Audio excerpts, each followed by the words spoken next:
para entrevistar o nosso pastor. E tiramos da palavra de Deus em Jeremias que diz: o pastor é um homem segundo o coração de Deus, não segundo o coração dos homens. E é com esse ímpeto que nós entrevistaremos o nosso pastor. Pastor, por favor, queira assentar-se aqui para a gente.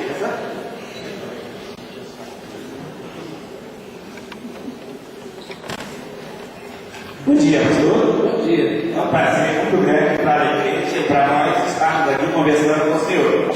Sei como é difícil ser pastor, acredito que o senhor também sente muito isso, mas a igreja está alegre e festiva no dia de hoje. E nós vamos fazer essa surpresa, mas eram algumas perguntas de relance para o senhor. Gostaríamos que o senhor respondesse algumas perguntinhas. Está preparado, pastor?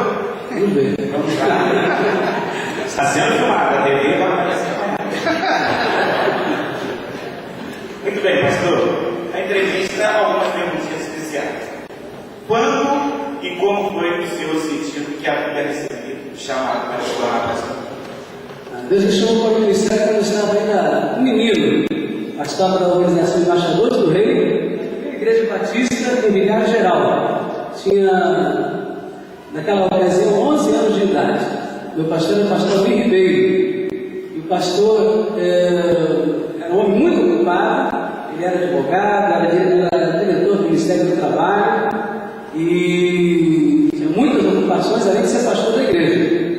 E eu fiz uma redação, participei de um concurso de redação da igreja e tinha conseguido o primeiro lugar no concurso de redação. E ganhei uma viagem para participar do acampamento dos embaixadores do reino, lá em Rio Dourado. Mas não tinha quem pudesse levar, o conselheiro não poderia naquele período. O pastor então pediu dispensa e me acompanhou, me levou até o acampamento. Durante aquela semana ele ficou tomando conta daquela única ovelha. E aquilo tocou muito no meu coração. E durante aquele tempo também, ali no acampamento, Deus falou no meu coração através da palavra missionária, do desafio, e Deus me chamou para o ministério ali naquele acampamento e também para missões, para o trabalho missionário. Muito bem, pastor. Vemos que esse foi o verdadeiro chamado de Deus. A segunda, das recordações dos ensinamentos durante o período do seminário, qual julga o mais valioso e que ficou marcado em sua vida?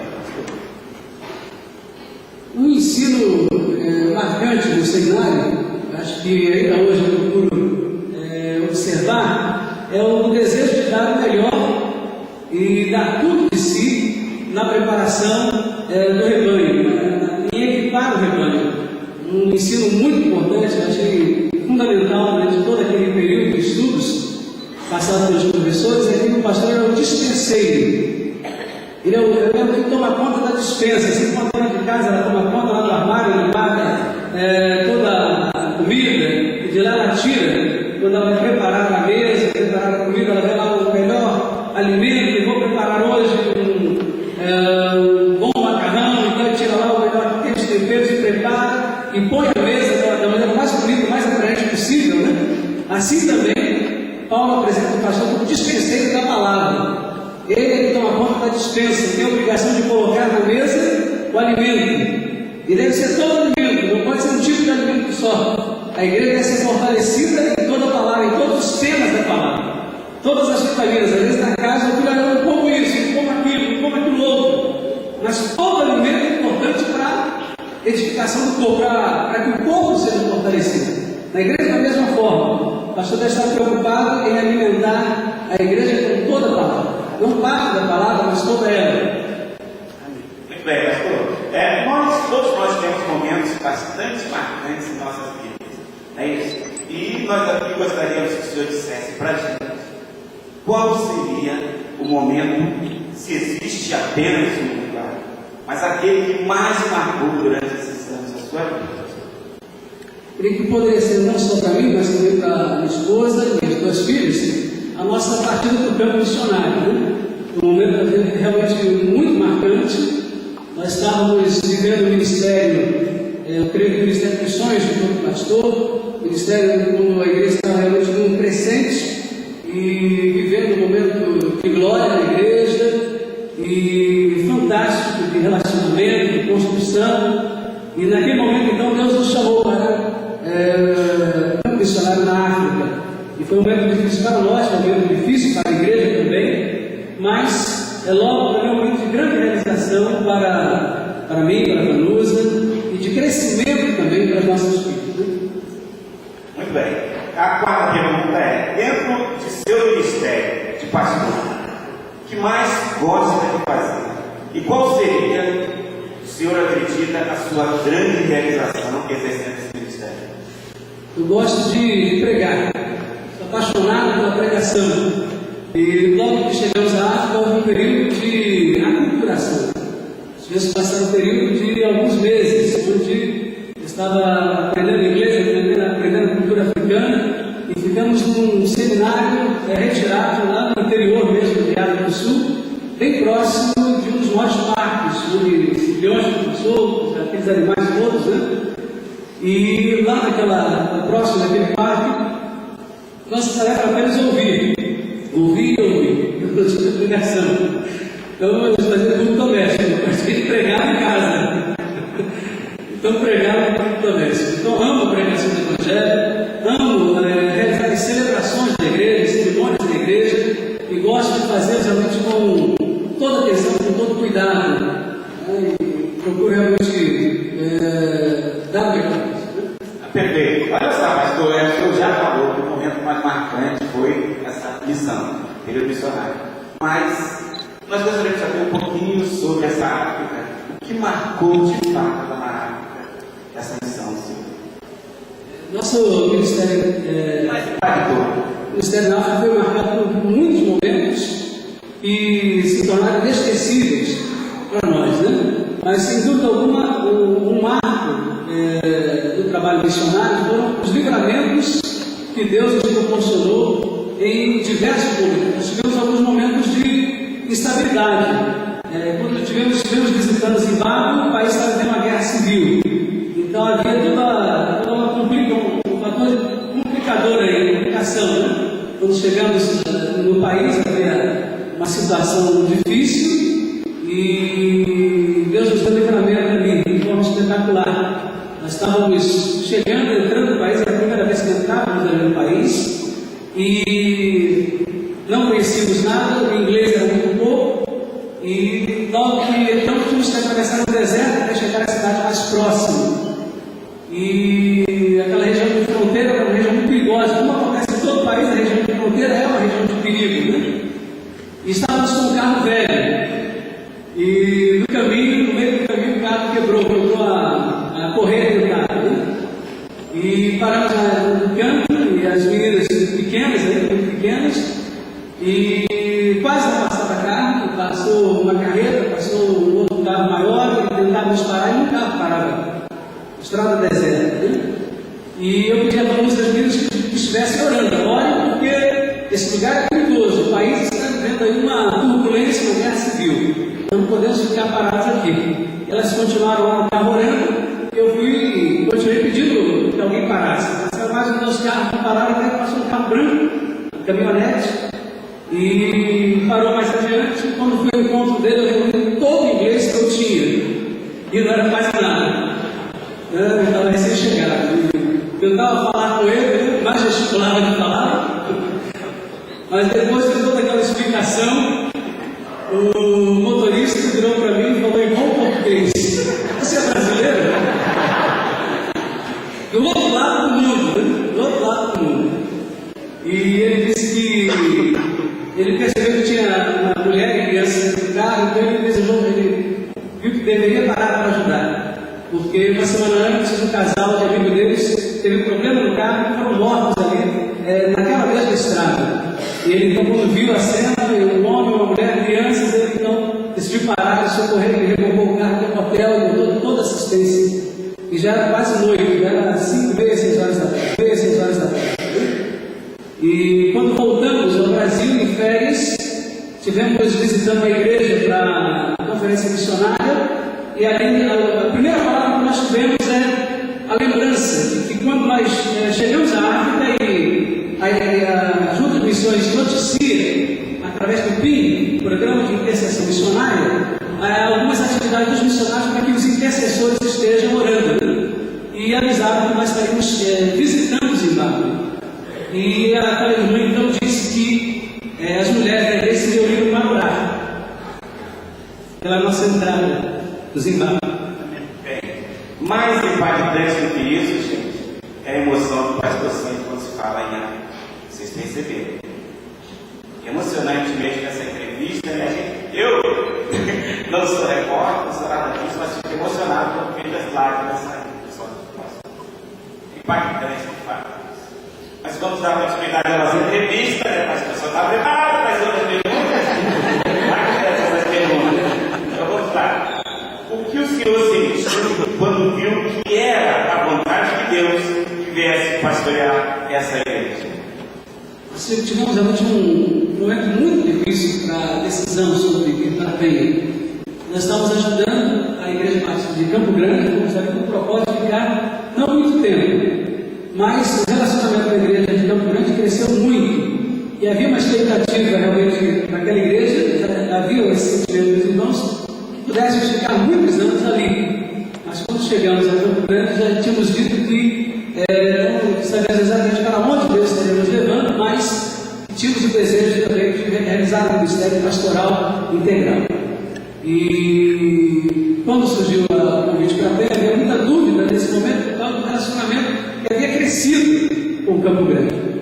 E tivemos muitas entrevistas na Penha, dezenas de entrevistas, e há momentos em que Deus fala ao nosso coração. E há momentos em que Ele grita, fala mais alto. Há momentos em que Deus fala ao nosso coração. E há momentos em que Ele grita, fala mais alto, fala mais forte. E quando recebemos a notícia da eleição de que 96% da igreja votava para que o convite fosse feito à igreja sobre isso. O irmão Rosilé estava vivendo lá esse momento, né? Estava lá na igreja de Campo Grande, acompanhou ela, e sabem que foi realmente um momento bastante difícil, né? Mas queremos que Deus está no comando, queremos que Deus está nos dirigindo. Mexendo aí pelas suas emoções, pastor, gostaríamos de perguntar ao senhor, esse primeiro ano como pastor na BIB, qual foi a sua maior alegria? A maior alegria que tenho sentido aqui na igreja, mas também é a alegria de ver um grande exército de irmãos, cooperadores, colaboradores do Ministério Pastoral. O amor, o carinho manifestado pelos irmãos em todo o tempo, o apoio. Os irmãos, poucas vezes tenho visto uma igreja onde o povo chega tão junto, está colado ali em todos os momentos, nos momentos bons e também nos momentos maus. Nos momentos de luta, de dificuldade, é que alguns se transformam realmente em verdadeiros guerreiros, ao lado, presente, e presente em todos os momentos, irmãos, na enfermidade, na dor, no telefonema, na presença, na palavra boa, na palavra amiga. É impressionante como a igreja pastoral é uma igreja que chega junto, e não é só com o pastor, com qualquer membro da igreja. Onde há um problema, onde há dor, há enfermidade, os irmãos comparecem. Eu louvo a Deus pela igreja, por essa característica marcante do livro da Igreja da Penha. Amém, pastor. Olha só, nós temos mais duas perguntinhas, mas uma pergunta a gente não pode deixar de fazer, que foi, as mensagens que o pastor deixou para a gente no mês de maio, falando sobre a importância da família. E nós chegamos ao pastor, da importância da sua família, pastor, na vida da igreja. Diz para a gente um pouquinho dessa emoção.